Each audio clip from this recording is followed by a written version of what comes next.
आप सभी का भूगोल के इस व्याख्यान में स्वागत है। आज हम लोग चर्चा करेंगे आपके बीए पार्ट 3 पेपर फर्स्ट के बी पार्ट का जो यूनिट 4 है। इस चैप्टर में हम लोग चर्चा करेंगे क्लासिफिकेशन ऑफ इन्वायरमेंट। तो आज खंड बी का आपका जो 4th यूनिट का पहला चैप्टर है क्लासिफिकेशन ऑफ इन्वायरमेंट के बारे में विस्तृत विमर्श करेंगे। आइए बात करते हैं इन्वायरमेंट की। आप सभी जानते हैं कि जो इन्वायरमेंट है वो आपके आसपास जितनी भी बाहरी दशाएं हैं वो उनका योग है। जितने भी जीव और समुदाय हैं वो मोस्टली दो चीज़ों से घिरे हैं। पहला तो है भौतिक तत्व या वस्तुएं या भौतिक चीज़ें, और दूसरा है सांस्कृतिक चीज़ें।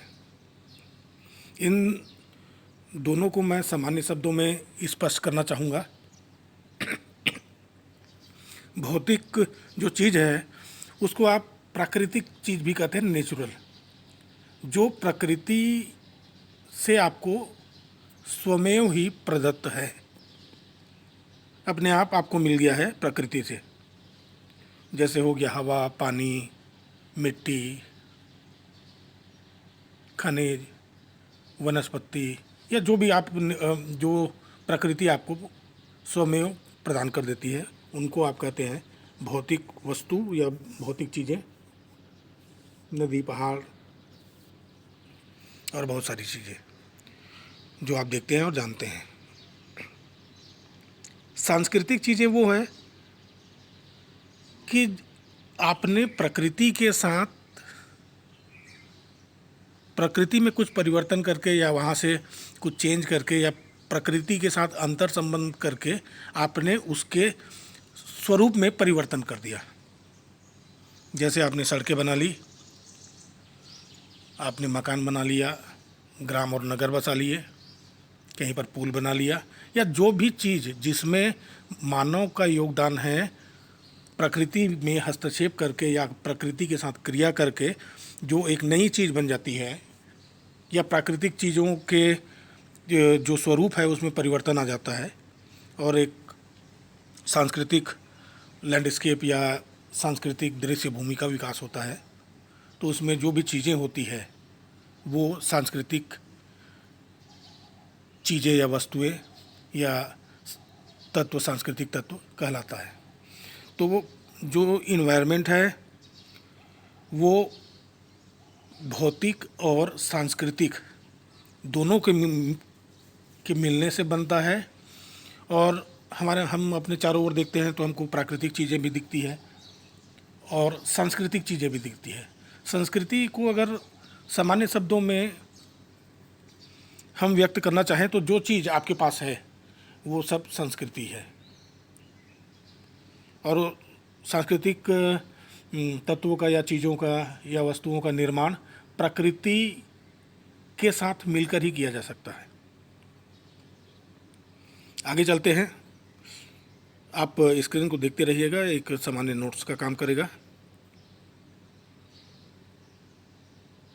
पर्यावरण किसी एक तत्व का नाम न होकर उन समस्त दशाओं या तत्वों का योग है जो कि सजीवों के जीवन और विकास को प्रत्यक्ष या परोक्ष रूप से प्रभावित करता है। या तो सीधे प्रभावित करेगा या तो इनडायरेक्ट तरीके से। चलिए बात करते हैं क्लासिफिकेशन की, जो आज हमारा मुख्य विषय है। जो पर्यावरण है उसको आप दो आसान भागों में अलग अलग कर सकते हैं। कभी भी क्लासिफिकेशन की बात आती है तो वो सुविधा के लिए किया जाता है ताकि चीज़ें बहुत स्पष्ट हो सके। तो आज हम लोग बात कर रहे हैं वर्गीकरण का पर्यावरण के।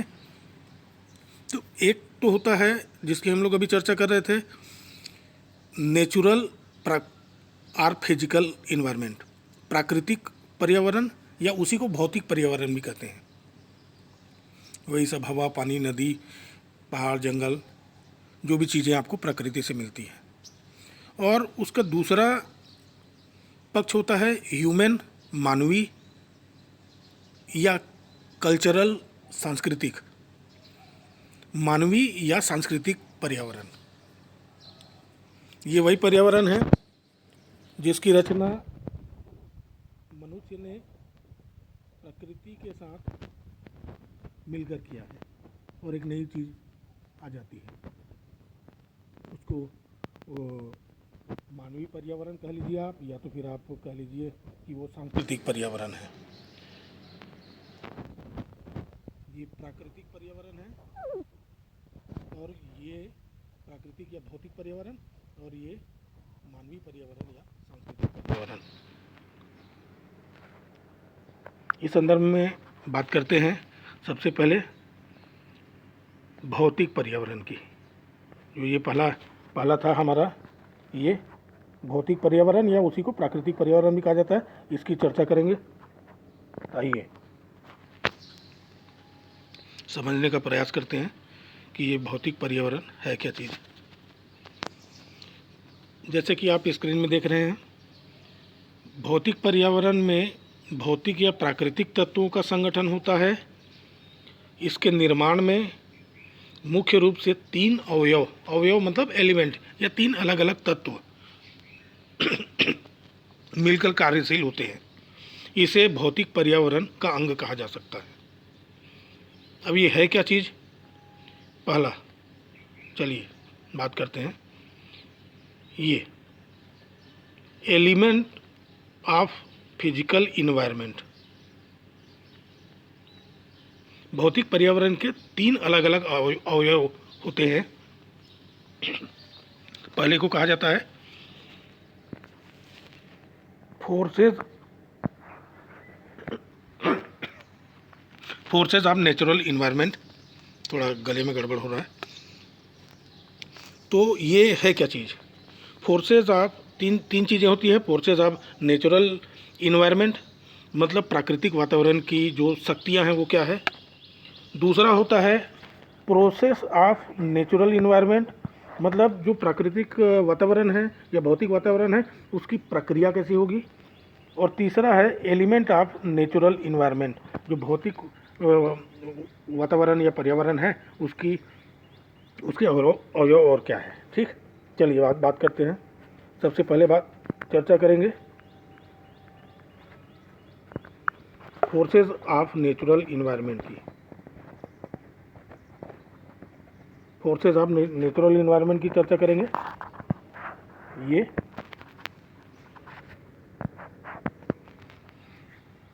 तो इसे कहा जाता है कि भौतिक वातावरण की शक्तियाँ। भौतिक वातावरण की शक्तियाँ क्या है? प्राकृतिक वातावरण के शक्तियों का प्रभाव जो भी है वो मानवीय क्रियाकलाप पर ही नहीं, हमारे ऊपर ही नहीं, पूरे पृथ्वी पर होता है। Like that. आप समझने का प्रयास करिए कि ये शक्ति है क्या चीज़। मैं कंसंट्रेट करूँगा इस फोर्स के ऊपर। तो ये शक्ति क्या चीज़ है?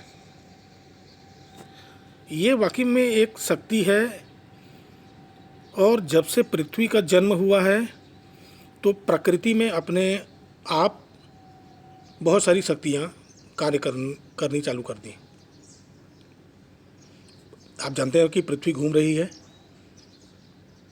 पृथ्वी के जन्म से ही ये शक्तियाँ काम करती है। देखिए, कोई सभी चीज़ मूवमेंट में तभी आएगा जब उसमें कोई पावर अप्लाई होगा, कोई शक्ति उस पर कार्य करेगी तभी वो घूमेगा, नहीं तो वो स्टैटिक कंडीशन में रहेगा, स्थिर अवस्था में रहेगा। जैसे पृथ्वी पैदा हुई 2 प्रकार की शक्तियाँ कार्य करनी चालू हो गई। एक जिसको कहते हैं आप इंटरनल फोर्स, आंतरिक शक्ति, और दूसरे को कहते हैं एक्सटर्नल फोर्स, बाह्य शक्तियाँ। अभी आंतरिक शक्ति क्या है जो पृथ्वी में है? गुरुत्वाकर्षण की शक्ति, ग्रेविटेशनल फोर्स, भूकंप, अर्थक्वेक, ये पृथ्वी के अंदर से होता है। वॉल्केनो, जिसको आप ज्वालामुखी कहते हैं, ये पृथ्वी की आंतरिक शक्तियों के अंतर्गत आता है, या प्रकृति की आंतरिक शक्तियों के अंतर्गत आता है। टेक्टोनिक्स फोर्स, आपने बीए फर्स्ट ईयर में पढ़ा होगा। टेक्टोनिक फोर्स, प्लेट विवर्तनिक की जो शक्तियां हैं वो भी आंतरिक शक्तियों में उसको शामिल किया जाता है। अगर आप चर्चा करेंगे इस फोर्स का, तो एक्सटर्नल फोर्स में ये तो हो गई आंतरिक शक्ति। अब हम लोग ये जानना चाहेंगे कि ये बाह्य शक्तियाँ क्या है। तो बाह्य शक्तियाँ बहुत सारी हैं, आप सभी जानते हैं, पूर्व परिचित हैं। इंसोलेशन, सूर्यतप के कारण वातावरण में बहुत ज़्यादा परिवर्तन होता है, या वो जलवायु को बहुत प्रभावित करता है। ये बाहर की शक्ति है, पृथ्वी के बाहर की। एटमॉस्फेरिक जो पावर है, वातावरण की जो शक्तियां हैं, हवाएं चलती है, वर्षा होता है, बहुत बहुत सारी चीज़ें हैं। धूल, अंधड़, आंधी तूफान, ये एटमॉस्फेरिक पावर है। ओशिनिक फोर्सेस, ठीक, समुद्री शक्ति भी होता है, लहरें उठती है।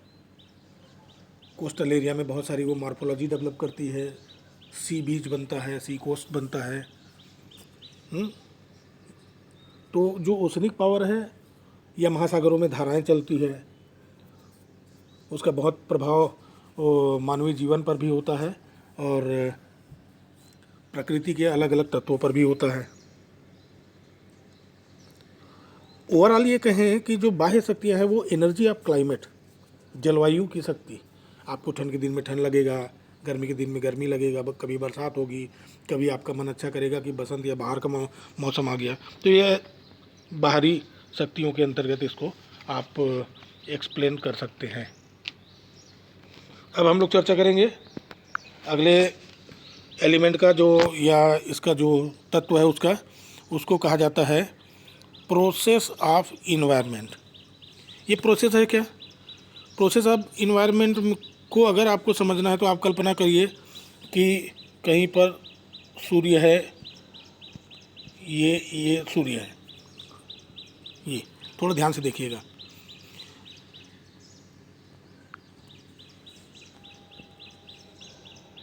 ये सूर्य है, ठीक। प्रोसेस बता रहा हूँ मैं, प्रक्रिया। ये आपकी धरती की सतह है, ये धरातल। होगा क्या कि सूर्य का से जो सूर्यतप यहाँ हमको मिल रहा है धरातल पर सब जगह, ये तो जैसे ही धरातल पर होगा ये एक एनर्जी गेट करेंगे। और अगर कहीं पर पानी है तो ये इसको गर्म करेगा, ठीक। बहुत सारे बायोटिक लाइफ है, यहाँ पर पेड़ पौधे हुए हैं, ये अगर पेड़ पौधा है तो इसको भी वो प्रभावित करेगा। प्राणियों को भी प्रभावित करेगा। सूर्य का जो तप है या प्रकाश है, वनस्पति उससे ताप लेके वो अपना क्लोरोफिल बनाएंगी। पानी जो है वो ऊपर जाके गर्म होके वाष्प में बदलेगा, ठीक। और वो बादल बनेंगे तो बादल से फिर बरसात होगी, और इस बरसात से जो वेजिटेशन लाइफ है, जीव जंतु है, उसको फिर से जीवन मिलेगा। तो ये एक प्रक्रिया चलते रहता है और बिल्कुल सिस्टमैटिक है, नियमाबद्ध है। प्रकृति की जो शक्तियाँ हैं वो बिल्कुल एक प्रक्रिया या एक प्रोसेस में काम करती है। जो प्लांट है, अगर पौधा है, ये अगर पौधे हैं, ठीक है, पौधे को फूड में बदला आपने, पौधे को फूड में बदल दिया, ठीक। ये फूड, अब होगा क्या, जब ये पौधा भोजन बनेगा, ये पौधा जब भोजन बनेगा तो भोजन से आपको एनर्जी मिलेगी, एनर्जी मिलेगी, ठीक। और ये पौधा भोजन कैसे बनेगा, प्लांट कैसे डेवलप होगा, जब उसको तापमान और प्रकाश मिलेगा। अगर आप बात करें मनुष्य मनुष्य मनुष्य मेन है ना, ऊर्जा प्राप्त करेगा, गेट एनर्जी, ऊर्जा प्राप्त किया, क्या होगा, आपको ऊर्जा मिली, खाना खाया तब ऊर्जा मिली, क्या होगा, गति आएगी, मूवमेंट होगा, ठीक। आप एक्टिव रहेंगे, और जब आप एक्टिव रहेंगे तो आप करेंगे क्या, बहुत सारी गतिविधियां करेंगे। बहुत सारी गतिविधियां मतलब आप कृषि कर सकते हैं, आप व्यापार कर सकते हैं, आप अपना काम कर सकते हैं। लेकिन अगर आप एग्रीकल्चर करेंगे, एग्रीकल्चर के लिए सोलर एनर्जी, क्लाइमेटिक कंडीशन, तापमान, ह्यूमिडिटी, उसके साथ बरसात, और एक पर्टिकुलर रीजन में आपने खेती की, तो ये चीज़ें एक प्रक्रिया के तहत ही होती है, और इसमें सब चीज़ें शामिल होती है। इस प्रक्रिया में मिट्टी शामिल होता है, इसमें पानी शामिल होता है, तापमान शामिल होता है, और जैसे कोई प्लांट अगर बढ़ता है, विकास करता है, तो इन तीन चार पाँच 10 चीज़ों का उसमें योगदान होता है। प्लांट अपने आप नहीं बढ़ सकता, ठीक। तो बहुत सारा डिफरेंट टाइप डिस्ट्रीब्यूशन होता है, और हर डिस्ट्रीब्यूशन में या हर टाइप में एक प्रोसेस काम करता है, एक प्रक्रिया काम करती है। थोड़ा सा आगे चलते हैं, चर्चा करते हैं एलिमेंट ऑफ नेचुरल इन्वायरमेंट, ठीक। अब प्राकृतिक जो पर्यावरण है उसका एलिमेंट क्या है, तो उसके 3 एलिमेंट हैं, 3 एलिमेंट। प्राकृतिक वातावरण को बनाने वाले तत्वों में कुछ निश्चित तत्वों का निर्माण अपने आप हो जाता है। जब आप प्राकृतिक वातावरण की बात करते हैं तो कुछ तत्व ऐसे होते हैं जिनका निर्माण अपने आप हो जाता है, आपको कुछ नहीं करना। इन तत्वों में उनकी मूल विशेषताओं के अनुसार आप डिफरेंस कर सकते हैं। जैसे क्या डिफरेंस कर सकते हैं आप इसमें,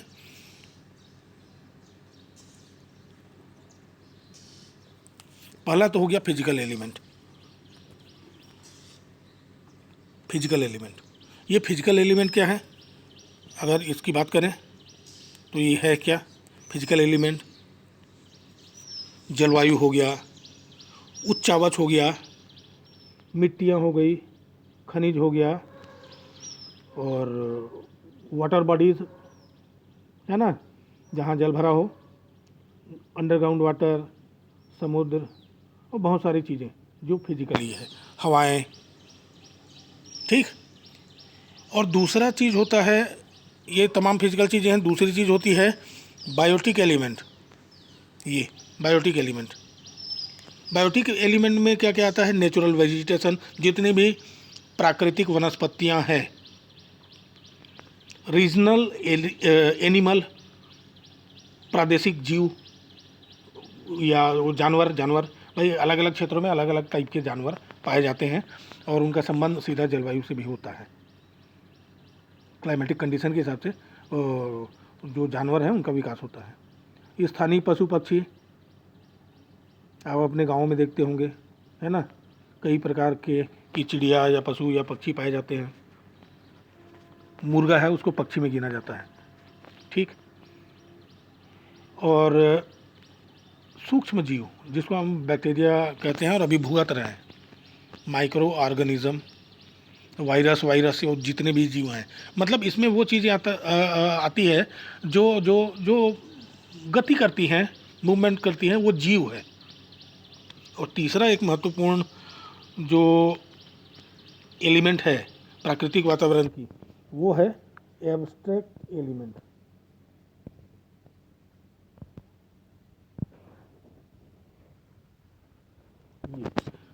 अब ये एब्स्ट्रैक्ट एलिमेंट क्या है, एब्स्ट्रैक्ट का मतलब होता है अमूर्त। अमूर्त तत्व क्या है, अमूर्त तत्व मतलब वो उसका कोई स्वरूप मौजूद नहीं है, ठीक। वो आपकी कल्पना में है या आपकी भावनाओं में होता है। इन तत्वों के अंतर्गत कुछ ऐसे तत्वों को शामिल किया जाता है जो स्वरूप या फॉर्म्स के रूप में स्थित नहीं होते। स्वरूप के रूप में स्थित नहीं होता, परंतु इसकी जो सीमाएं हैं वो निश्चित रहती है और वो मानवीय जो गति है उसको आकार देता है। ठीक, एग्जाम्पल लीजिए, प्रदेश, प्रदेश की स्थिति, उसकी अवस्थिति, क्षेत्रफल और विस्तार, इसकी सीमाएं निश्चित है लेकिन उसका फॉर्म नहीं है। ठीक, वो इधर उधर चल देगा ऐसे वाली बात नहीं। प्रदेश की आकृति ऐसा है, ये है, और इस प्रकार जो रीजनलिज्म है प्रदेश का, वो स्वरूप जो हमारी भावनाओं से जुड़ा होता है। आप दिल्ली चले जाइए, आप विदेश चले जाइएगा, जैसे ही आपको कोई छत्तीसगढ़ का आदमी दिखेगा तो बिल्कुल आप अट्रैक्ट होंगे, आप दोनों बात करेंगे, जबकि इसके पहले आपका कोई संबंध नहीं था, लेकिन आप उस प्रादेशिक या क्षेत्रीय भावना से जुड़े हैं। भावनाओं की क्षेत्रीय अभिव्यक्ति से जुड़ा हुआ होता है। एब्स्ट्रैक्ट एलिमेंट अमूर्त तत्व कहलाता है।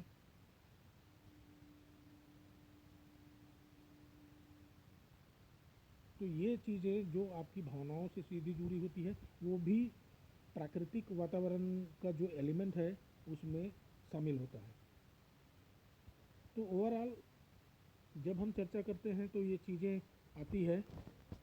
आगे इसमें चलते हैं तो जो दूसरा पार्ट है एलिमेंट का, ये जो ये था, दूसरा पार्ट था। अब हम लोग बात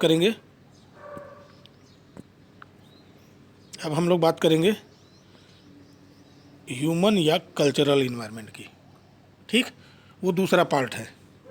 ये सेकेंड पार्ट है, इन्वायरमेंट का क्लासिफिकेशन किया तो इसकी चर्चा होगी। यस, ये पहले भी चर्चा की है, तो सामान्य चर्चा में ये बात आई कि ये जो सांस्कृतिक वातावरण या पर्यावरण या मानवीय पर्यावरण आप उसको कह सकते हैं, ये मानव की अनुक्रियाओं से उत्पन्न होता है। आप क्रिया करते हैं प्रकृति के ऊपर तो सांस्कृतिक परिस्थिति निर्मित हो जाती है, उसको आप मानव पर्यावरण या सांस्कृतिक पर्यावरण कह सकते हैं। अब एलिमेंट ऑफ कल्चरल इन्वायरमेंट, तो अब सांस्कृतिक जो वातावरण है उसके तत्व क्या हैं, तो बहुत सामान्य संबंधों में जाते हैं। तो होता यह है कि भिन्न भिन्न समाजों की भिन्न भिन्न जो शक्तियां हैं वो सांस्कृतिक पर्यावरण को पैदा करती है, और ये जो सांस्कृतिक पर्यावरण है वो हर जगह बराबर या समान नहीं होता है, क्योंकि उसमें हर चीज़ शामिल होती है जो आपके जीवन से जुड़ी होती है, आपके भावनाओं से जुड़ी होती है, आपके क्रियाशीलता से जुड़ी होती है। जैसे मनुष्य के आचार विचार, आर्थिक क्रियाएं, राजनीतिक व्यवस्था, आप जो घर बनाते हैं, ये बहुत बड़ा अलग अलग प्रमुख पक्ष होता है। जब आप अपने चारों ओर के प्राकृतिक तथ्य जो है, नेचुरल जो फैक्ट है का उपयोग करते हैं और अपने जीवन के विकास के लिए आप प्रकृति के साथ मिलकर सांस्कृतिक तथ्यों का विकास कर लेते हैं। एलिमेंट ऑफ कल्चरल इन्वायरमेंट में ये कहा जाता है कि मानव जो है वो सांस्कृतिक पर्यावरण का जन्मदाता है। मनुष्य और प्रकृति में पारस्परिक संबंध के द्वारा इसकी उत्पत्ति होती है। दोनों का जो संबंध और क्रिया है, और जब आप क्रिया करेंगे तो प्रतिक्रिया पैदा होगी, और जब वो प्रतिक्रिया पैदा होती है तो वहीं पर क्रिएशन हो जाता है सांस्कृतिक वातावरण का। सांस्कृतिक वातावरण की जो क्रिएशन है या रचना की प्रक्रिया है वो चलते रहती है, और इस वातावरण कि किसी भी तत्व का निर्माण तभी पूर्ण माना जाता है जब उसे जन समुदाय की स्वीकृति या सांस्कृतिक वातावरण के तत्व के रूप में मिले। मतलब देखिए, अब इसमें पब्लिक सपोर्ट चाहिए, आपको समाज का सपोर्ट चाहिए, तब उसको आप सांस्कृतिक वातावरण के तत्व कह सकते हैं।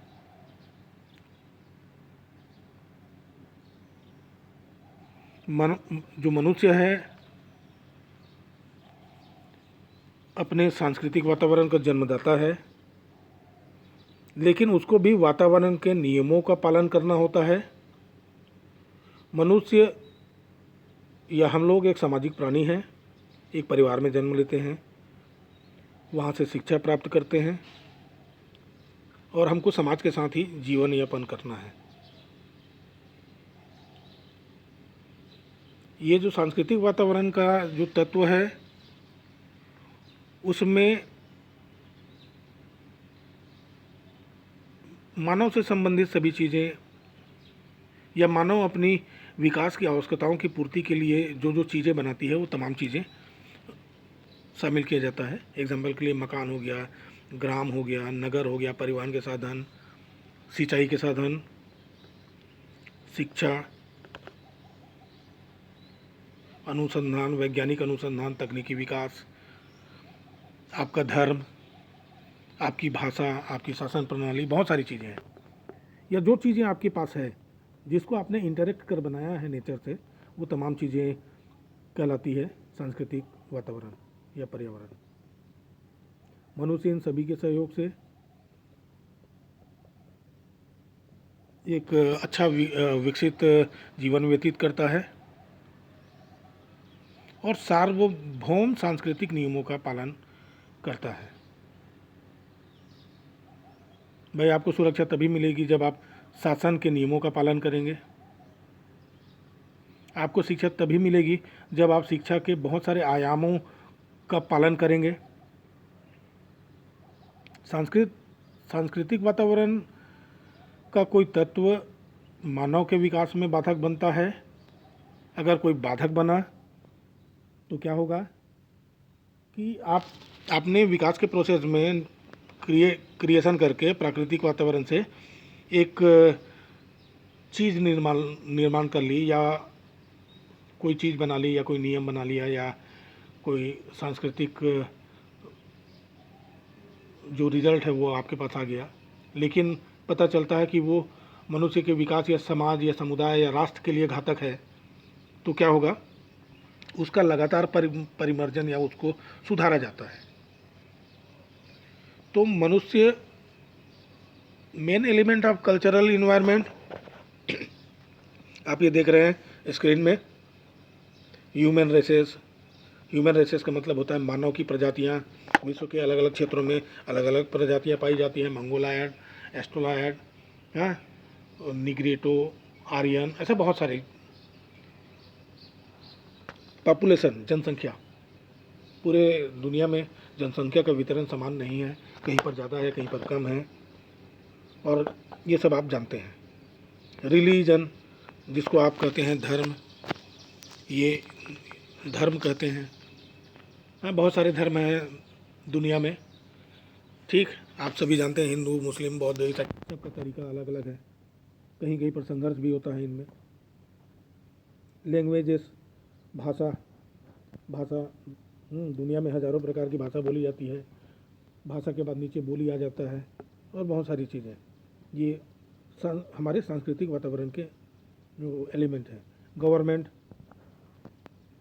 दुनिया में सब जगह एक शासन प्रणाली है ऐसी बात नहीं है, अलग अलग शासन प्रणालियाँ हैं। कहीं पर लोकतंत्र है, कहीं पर राजे महाराजे राज कर रहे हैं, कहीं पर कंट्रोल डेमोक्रेसी है। तो बहुत सारी चीज़ें हैं, आप अपने आसपास सब देश में देख लीजिएगा, आपको अलग अलग तरीके का शासन प्रणाली देखने के लिए मिलेगा। डिस्कवरीज, ये खोज,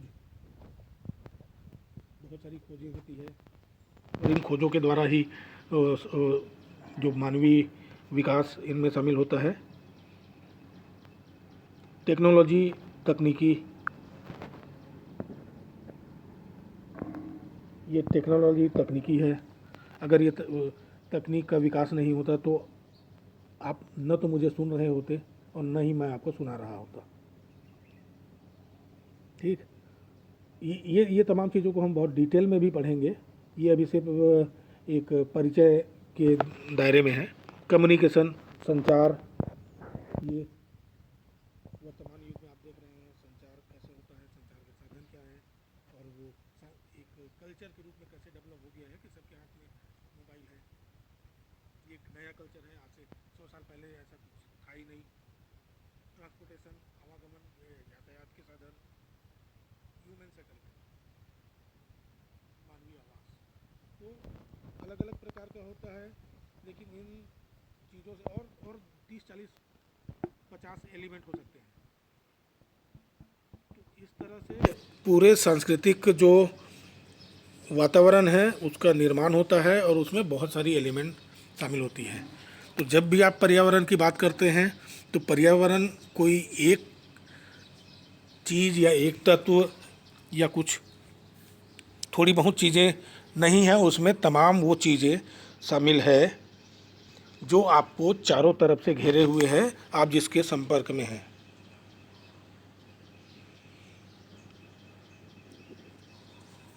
आप पर्यावरण को महसूस कर सकते हैं, और जब भी आप पर्यावरण को महसूस करेंगे तो दोनों चीज़ें आपको मिलेंगी। प्राकृतिक चीज़ें भी मिलेंगी और सांस्कृतिक चीज़ें भी मिलेंगी, और इन दोनों के संयोग से ही आपके विस्तृत पर्यावरण का निर्माण होता है। इस पावर पॉइंट को बनाने के लिए भाई अंजनी पटेल का भी धन्यवाद, और इसके साथ ही आज के व्याख्यान का यहाँ समापन करते हैं, इस आशा के साथ कि पुनः जल्दी आपसे मुलाकात होगी और आगे जो विषय हैं उसके संदर्भ में चर्चा होगी। धन्यवाद।